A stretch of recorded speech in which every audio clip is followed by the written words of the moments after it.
Thanks, everybody. It's always a pleasure to be invited to come out and speak to a Rotary Club because we all share one thing in common. We're all Rotarians. And we all know a lot about the history of Rotary, don't we? We all know that Rotary was started in 1905 by Paul Harris, and Paul Harris was an attorney. We all know that. But, we think of Paul Harris, we see that book that's got his picture on. He's an old man, bald head, wire-rimmed glasses, a little beak nose. We think of Paul Harris as an old man. But Paul Harris was 36 years old when he started Rotary, a relatively young man when he started Rotary. And he had gone to Chicago to seek his fortune. Because if you're going to seek your fortune anywhere in North America at the beginning of the 20th century, you wanted to be in Chicago, because it was a happening city. Carl Sandburg called it the city of broad shoulders. It had recovered from its fire. It had successfully completed the World's Fair, and it was the gateway to the West. And every young man in North America that wanted to seek their fortune went to Chicago. And that's what Paul Harris did. Went to Chicago, took the bar exam, hung out his shingle, and he waited for business. And he waited for business, and he waited for business, and he realized if he was going to get any business, he had to start meeting people. So he went around in the office building where he had his office, knocking on the doors and meeting all the people that had the different businesses there. And a lot of them were just like he were. They were young men from all over North America who had come to Chicago to seek their fortune. And a lot of them were just like he was. They were lonely. They were away from home, didn't have any friends. So this group started meeting together once a week in the evenings for dinner. The whole purpose was for fellowship, for friendship, and to do business with each other. You do business with me, I'll do business with you, and we'll both benefit. And this went on for several months. And one evening, a couple of the members came to the meeting, and they said, we got a problem in downtown Chicago.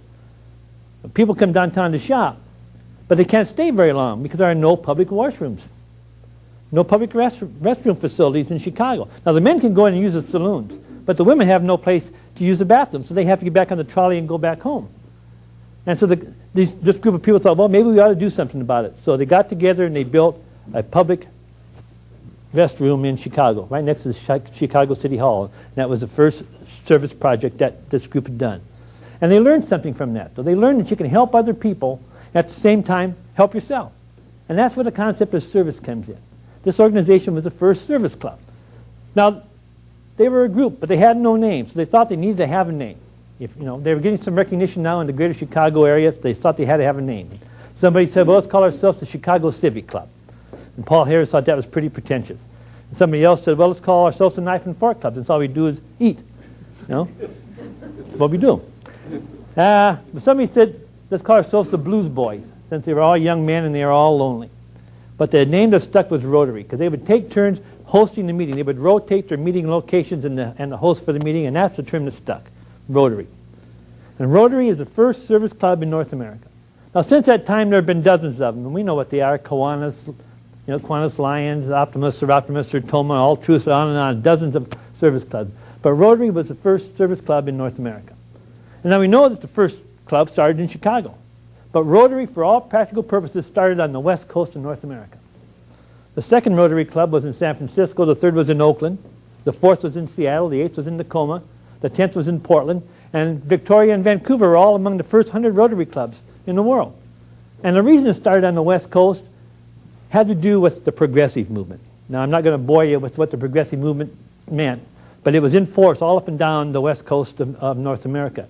And it says primarily that organizations, institutions, and government exist to serve people. And they were in power in the governments all up and down the coast. And Rotary found fertile ground because of the progressive movement on the west coast. And I'm going to give you some examples of how being on the west coast with the progressive movement differs from the east coast. One of the objects of Rotary calls for the worthiness of all professions.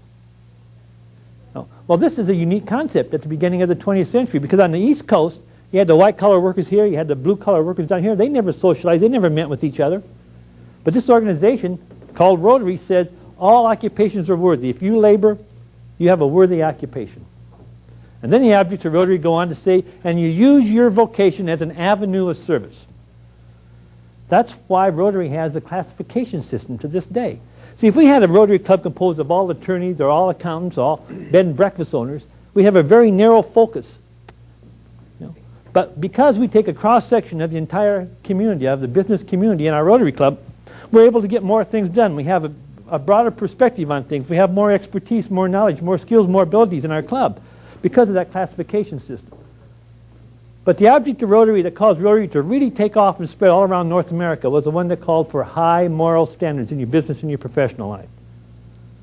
Now, at the beginning of the 20th century, there was no government control over business. Nobody knew who to do, to do business with. They did business with people they either knew or people that were recommended to them. But here's an organization, Rotary, that says if you join our organization, you have to have high moral standards in your business and your professional life. Every businessman in North America wanted to belong because it gave them instant credibility. And in those early days of Rotary, some of the Rotary clubs had morals committees that operated kind of like better business bureaus. If a consumer or a customer had a complaint against a Rotarian, they would bring it to the Rotary Club, to that morals committee, and they would work as an arbitrator to try to solve everybody's problems. And then Paul Harris said one other thing about Rotary. He said, we're not going to be a secret society. At the beginning of the 20th century, there were a lot of secret societies. Some of them are still around today. Secret oaths, secret rituals, secret handshakes, all those kind of things. And Paul Harris says, no, Rotary's not like that. We're not a secret organization. We're going to wear our Rotary pin. We're going to put the Rotary logo on our door. We're going to put the Rotary plaque up in our office. We're going to hold our meetings in public, like in senior centers or in restaurants, places where the public are welcome. But not only that, but we're going to pay for them. That's why you pay for your guests today. And you still pay for your guests because we want people to come and see what Rotarians do. Rotary began to spread up into Canada, and then came the Great War. Now that's what they called World War II, or World War I before World War II was the Great War. Canada got into it in 1914, the United States got into it in 1917, and by 1918 it was all over. Europe was devastated. 60,000 Canadian boys died in that war, and most of them are still buried over in the fields of Belgium and France. 80,000 American boys died in that battle. And those that came home had been changed by the experience. They left these small towns, these small villages, these small communities all around North America to go over and fight for democracy. And they came back changed people. They realized that the world was bigger than just their community. And they also realized something else. They realized that there was evil in the world. So they began to come back and join their fathers in business, and they began to join Rotary. And they began to demand that Rotary take a more international perspective, that Rotary began to change, become an international organization. And in 1921, Rotary International adopted international service as an avenue of service. And they began to create international districts. They said Rotary transcends country, Rotary transcends culture, Rotary transcends religion. We transcend those things. And they began to create international districts. There are 13 international districts on the Canadian-United States border. All around the world, Rotary created international districts, sometimes between traditional enemies, like Ireland and England, France and Germany, India and Pakistan. Traditional enemies that they created international districts because they wanted to show that Rotary transcended country and culture and religion. And they did something else too. They began to understand that they needed to have a funding source if they were going to get anything done. So in 1916, Arch Klump, as they used to call him, stood up in front of the convention of 1916. He called for the creation of a Rotary Foundation, whose only purpose, Archie said, was to do good in the world. That's what the purpose of the Rotary Foundation is, to do good in the world. Your money that you give to Paul Harris is to do good in the world. So if anybody ever asks you what the purpose of the Rotary Foundation is, it's to do good in the world. The first contribution was $26.50, and that was the money left over from the International Convention of that year. But the first gift that they gave was $500 to the International Society for Crippled Children, which later became Easter Seals. And it was founded by a Rotarian. But what was significant about that first grant that Rotary Foundation gave was that it showed that Rotarians understood that children are the future of the world. If we're going to have world peace and understanding, it has to start with the children. And they're talking about crippled children at the beginning. That's what we're still doing today with our Polio Plus program. We're trying to stop children from becoming crippled. Now, polio used to be called infantile paralysis because it struck the very young. We're still working with children today. No? Those are things that we do as Rotarians. We understand that education and children are the future of the world. Rotarians embrace change. Now we think of Rotary as this group of old men in Evanston, Illinois, sitting up there, not moving, not making any kind of significant decisions. But I'm here to tell you that Rotary is an organization of change. Rotary understand that you need to change. We embrace technology. If we didn't embrace new technology, we couldn't do our businesses. Without our cell phones and our email and the World Wide Web, we couldn't stay up. As Rotarians, we embrace change. And Rotarians have always embraced technological change. And I'm going to give you just one example of that. And it's the airplane. 100 years ago, last December, Orville and Wilbur Wright on the Sand Dunes of Kitty Hawk, North Carolina, made the first heavier-than-air flight, showing that for the first time, human beings were no longer tied to the ground. Orville Wright was a Rotarian. In 1927, Charles Lindbergh made his famous flight across the Atlantic Ocean solo to show us how small our world had become. Well, his airplane, the Spirit of St. Louis, was bought and paid for by St. Louis Rotarians. It should have been called the Spirit of St. Louis Rotary. In 1929, Admiral Richard Byrd flew over the North Pole and the South Pole to show the world how small the world had become. Admiral Richard Byrd was a Rotarian. Many of our astronauts have been Rotarians. I'll never forget Christmas Eve 1968 when the Apollo 8 capsule for the first time was circling the moon and it was beaming back pictures of that dry, dead body called the moon, and it went behind the back side of the moon, and when it came around from the dark side, it beamed back the pictures of that Earth, that big blue marble hanging in that black sky, showing that we were all fellow travelers on the same planet. Commander of the Apollo 8 capsule was Frank Borman, and Frank Borman is a Rotarian. And if you will read your Rotarian magazine like I did, you will find out that the first person to step foot on the moon was a Rotarian. Neil Armstrong is a member of the Houston Rotary Club. Rotarians have always embraced change. Rotary began to spread all throughout North America and then throughout the world. And it was helped by a man by the name of Jim Davidson. Now, Jim Davidson was a member of the Calgary Rotary Club. And he got bitten by the Rotary bug. He said Rotary is the future and the hope of the world. And he began to spread Rotary around the world. Jim Davidson's called the Marco Polo of Rotary. He started the first Rotary Club in Greece, the first Rotary Club in Turkey, a couple of Rotary Clubs in India, the first Rotary Club in Singapore, the first Rotary Club in Hong Kong. And then he went down under to Australia and New Zealand and started the first Rotary Clubs down there. Down under, Jim Davidson is better known than Paul Harris because he's the founder of Rotary. His services have been recognized. There's a mountain in the Canadian Rockies named Mount Davidson after Jim Davidson, the Marco Polo of Rotary. Rotary entered Africa in 1939. It was the last continent that Rotary finally entered. It was in Senegal and South Africa in 1939. And then came World War II.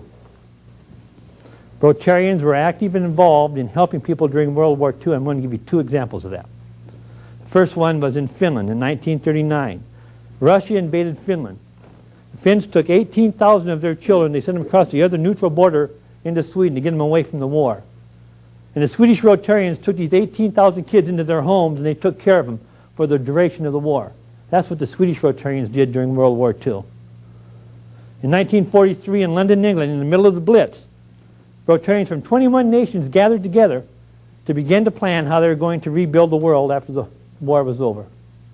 And from that meeting in London, England in 1943 of Rotarians, directly came UNESCO, the United Nations Educational, Scientific, and Cultural Organization, that sprang about directly from that meeting.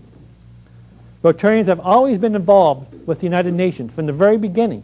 When the countries of the world gathered in San Francisco in 1945 to begin to plan how they're going to create the United Nations, there were 49 Rotarians among the delegates. And because a lot of those Rotarians were bilingual, they operated as the unofficial translators. They were the unofficial staff for the United Nations at the very beginning. We have a very unique relationship with the United Nations, Rotary does.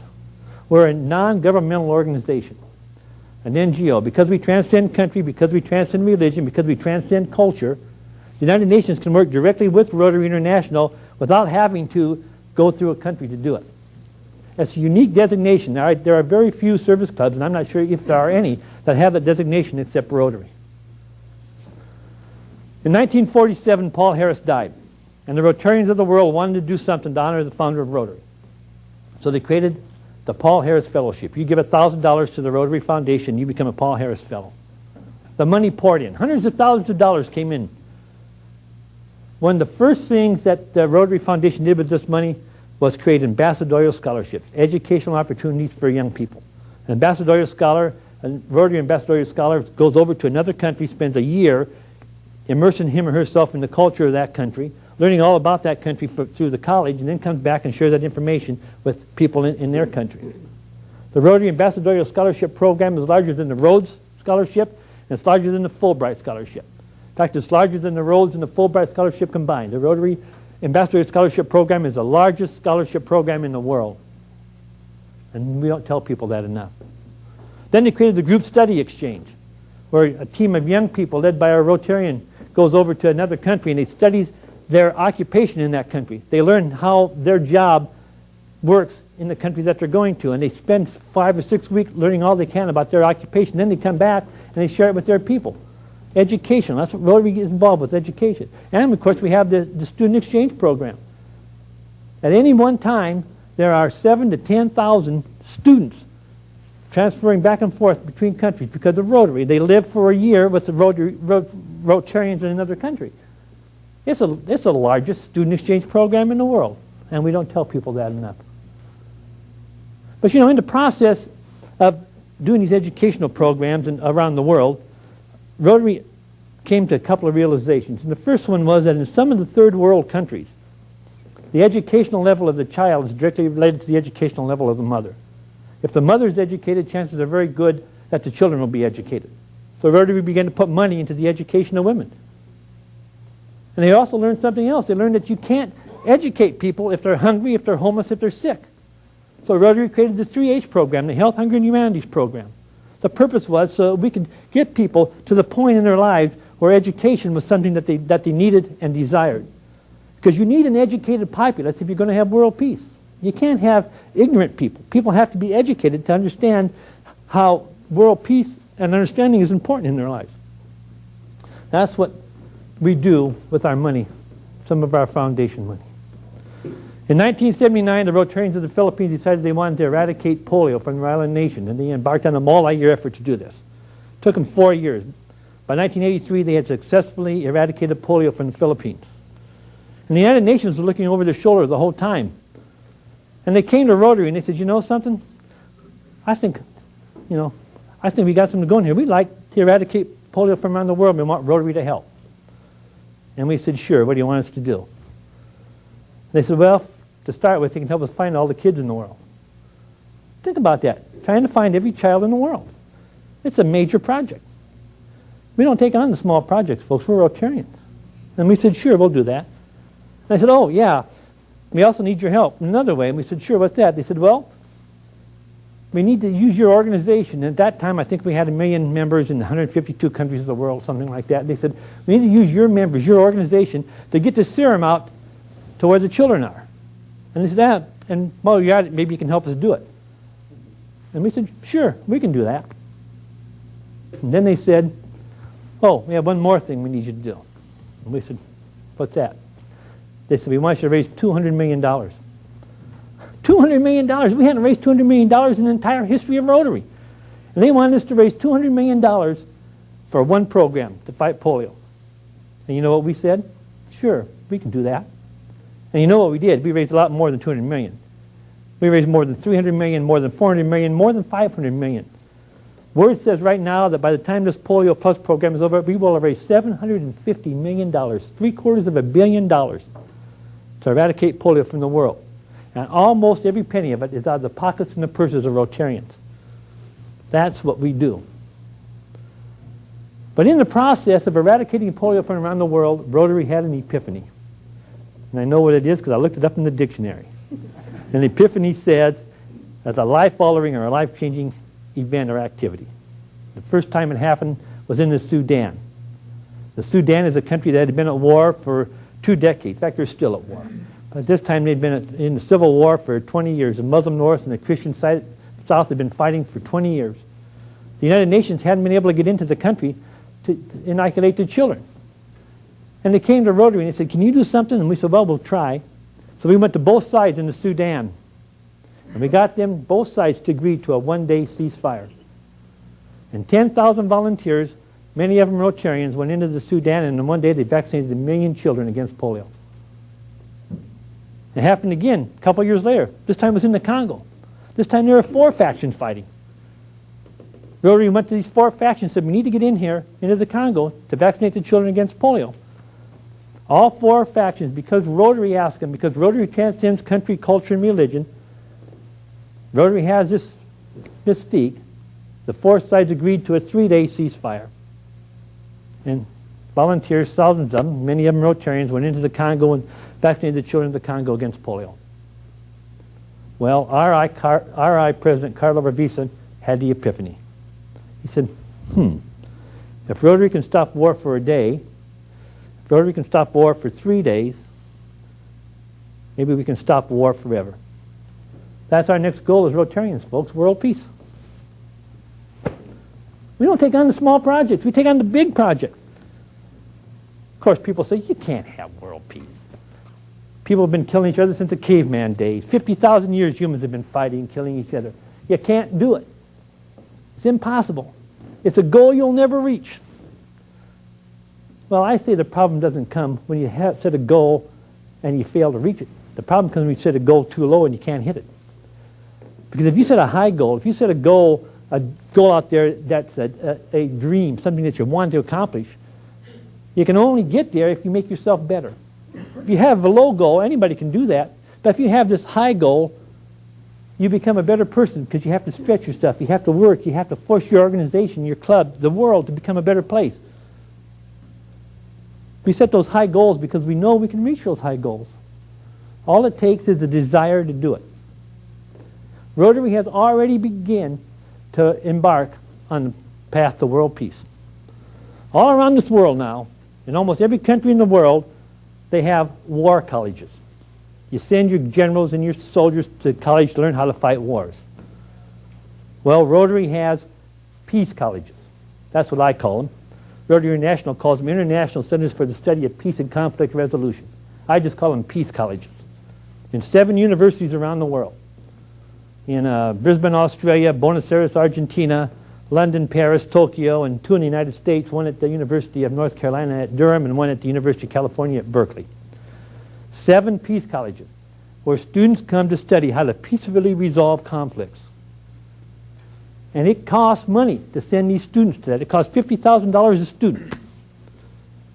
Rotary International asked Rotary districts to contribute money to this cause of world peace.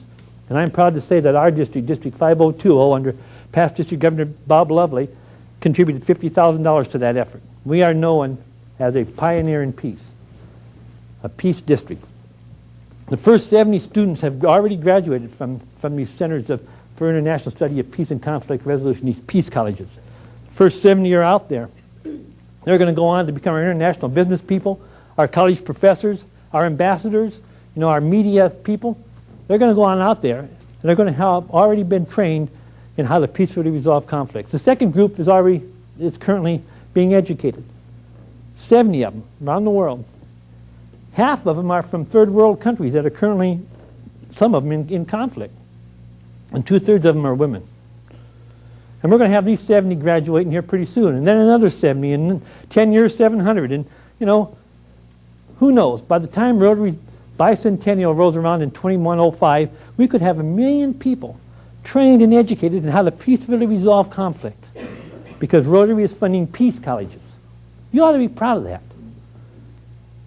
You ought to be proud to be a Rotarian and working for world peace. Past District Governor Ken Bowles said one time, he said, Rotary doesn't have the wealth of the great corporations, like the Gates Foundation with billions of dollars to give away. Rotary doesn't have the wealth of the great corporations. He said that Rotary doesn't have the strength of mighty armies. Rotary doesn't have the mysticisms of the world's great religion. All we have is one simple goal, and that's world peace. And all we have are the 1 million Rotarians around the world who are working towards that goal. That's what we have as Rotarians. I know that being a Rotarian is something that is demanding. We demand things of you. We demand that if you're going to be a Rotarian, you have to do something. I know you've got your business to run. You have to put your family first. You've got to put your family first out there because your family is very important. And then your business. You have to take care of your business because without your business, you couldn't support your family or the employees who have their families. And you have your religious, your church obligations. But after that, that rest of that time should be Rotary time. Give yourself to Rotary. You know, I want to talk for 1 minute about people that we don't normally think about in these clubs. And these are the people that do that day-to-day activities, that club service that keep our clubs functioning. They're the people that, you know, take your tickets at the door, that take attendance, that hang up the banners and the flags, that line up the speakers. You know, these are the people that get things done in your club.